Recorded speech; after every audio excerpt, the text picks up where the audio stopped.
Today I'm taking a look at this Evaporator repair tool kit here. It comes with this. You can see it's got several different rake spacings, so depending on what your spacing is, you'll be able to find the one just for you. Also, it comes with a brush for cleaning, getting those things cleaned out, and it has another whole set of different rake spacings along with the handle here. So try a couple different ones here until we find the right one. So the size I need is on this, so it's great that this provides such a huge variety. It's going to fit pretty much any system you have. And to set this up, just going to take this out of here, washer, lock washer, and then put the nut back on and tighten it up.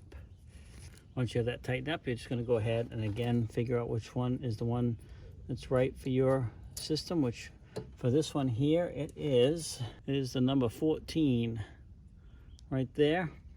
So then we'll go ahead and put these in here, and I don't know if you can see that those are bent right there, and we're going to try and straighten those out just by raking. Now I'm going up instead of down, but look at that. See how it straightened those right out? These guys are nice enough to send these out to me. I'm telling you, if you have a cooling system with any kind of radiator like this, the more these are blocked over and bent and damaged, the less efficient the system's going to be. So having a tool like this to straighten those out, and then, you know, if you have stuff stuck in there, these are little thin bristles, they'll get right in there and help clean that out as well. You can see that it really goes in there and it helps get any particles out.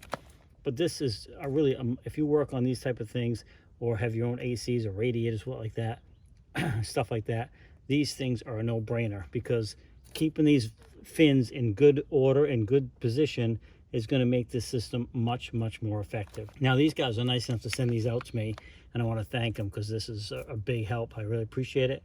But more importantly, I hope this short video helps you out and you can determine whether or not this little kit's for you. But this thing gets 2 thumbs up very easily in my book.